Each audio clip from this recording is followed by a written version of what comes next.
नमस्कार, मैं हूँ आपका दोस्त विजय विद्रोही। आप मुझसे जुड़ चुके हैं, इसके लिए आप सबका तहे दिल से शुक्रिया और अगले 8-10 मिनट में आपसे जुड़े रहने की कोशिश करूँगा।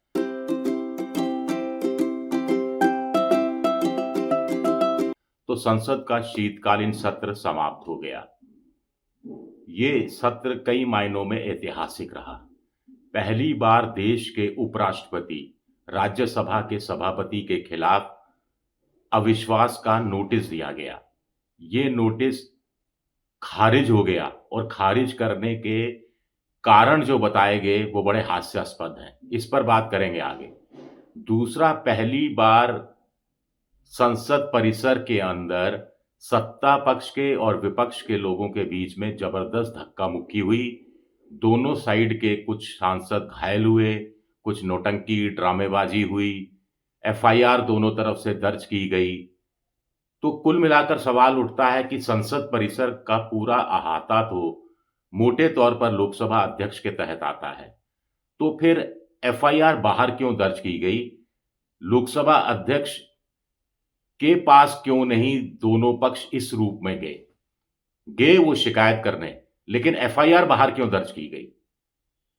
तीसरा, पिछले 10 साल में पहली बार ऐसा शीतकालीन सत्र या कोई भी सत्र संसद का प्रधानमंत्री नरेंद्र मोदी को झेलना पड़ा, जहां उनकी सरकार बिल्कुल भी बैकफुट पर नजर आई।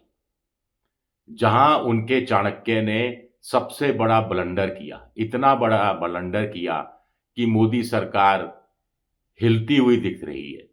नीतीश कुमार ने अपने सारे कार्यक्रम रद्द कर दिए हैं। 23 तारीख से वो दौरे पर निकलने वाले थे।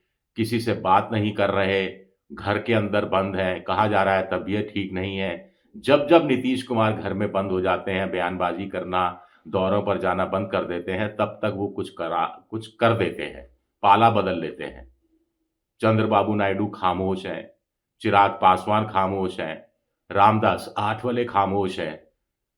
पहली बार ऐसा हुआ कि एक नहीं, 2-2 बिल सीधा पास कराने के बजाय जेपीसी को भेजने के लिए मोदी सरकार मजबूर हुई।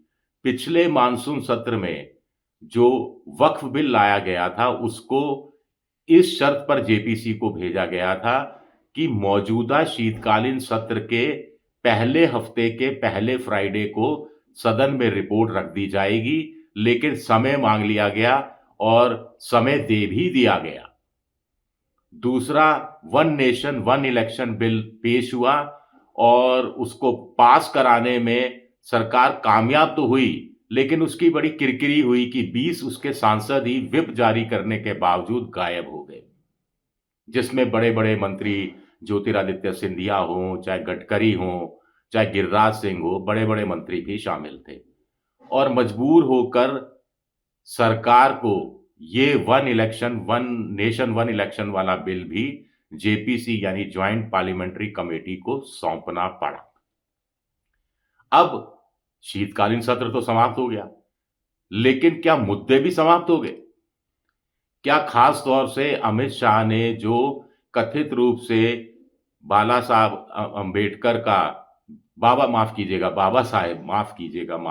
बाबा साहेब अम्बेडकर का अपमान किया, क्या वो मुद्दा भी शीतकालीन सत्र खत्म होने से खत्म हो जाएगा?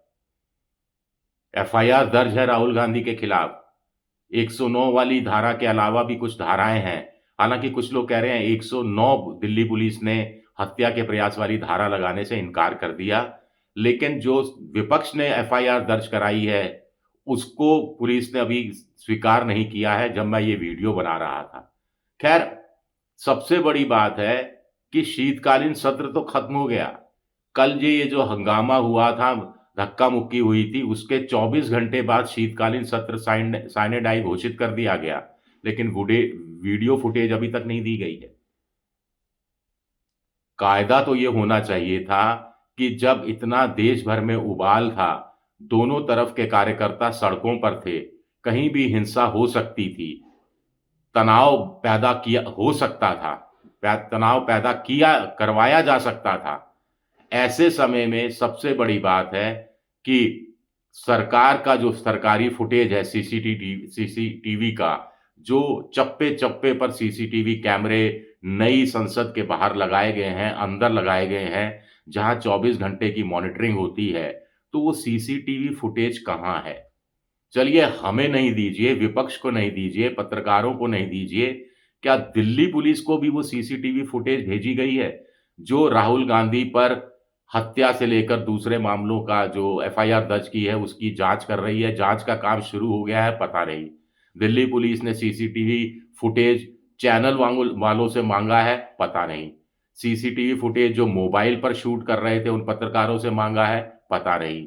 सीसीटीवी फुटेज लोकसभा, राज्यसभा के सचिवालयों से मोटे तौर पर राज्यसभा, लोकसभा अलग-अलग है, लेकिन लोकसभा संसद का मतलब होता है कि स्पीकर साहब का पूरा कंट्रोल रहता है। तो ओम बिड़ला के दफ्तर सीसीटीवी फुटेज के लिए दिल्ली पुलिस पहुंची है, पता नहीं। सीसीटीवी फुटेज है, नहीं है, पता नहीं। किस एंगल से है, किस एंगल से नहीं है, पता नहीं। कुछ लोग कह रहे हैं कि अगर सीसीटीवी फुटेज होता और राहुल गांधी को वाकई में मुकेश राजपूत को धक्का देते हुए, राहुल गांधी को वाकई में प्रदीप सारंगी को धक्का देते हुए, राहुल गांधी को वाकई में नागालैंड की बीजेपी सांसद के साथ कथित रूप से अभद्रता से पेश आते हुए दिखाया गया होता, तो अब तक वो सीसीटीवी फुटेज गोदी मोदी मीडिया चैनलों पर जमकर चल रहा होता, उस पर बहस हो रही होती।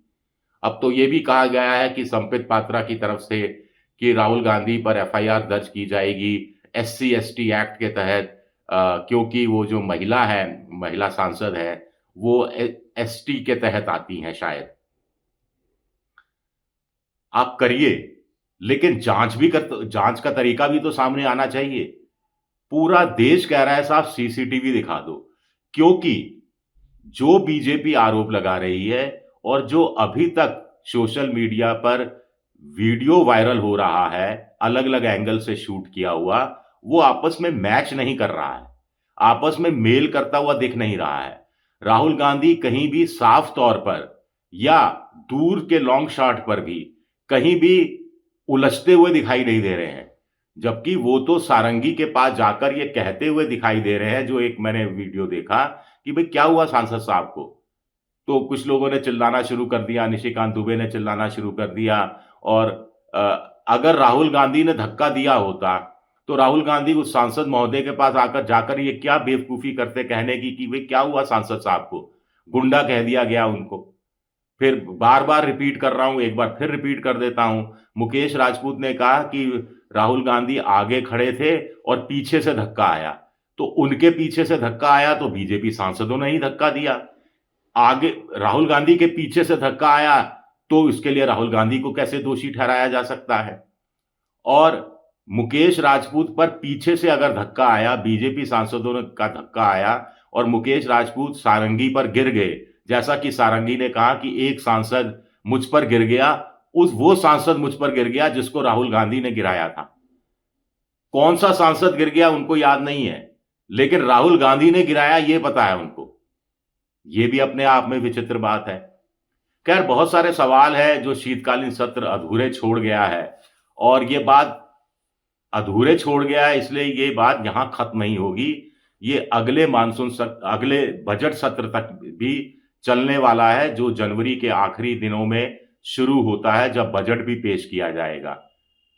शुक्रिया मेरा ये वीडियो देखने के लिए। पसंद आए तो लाइक कीजिए, सब्सक्राइब कीजिए, शेयर कीजिए। शुक्रिया।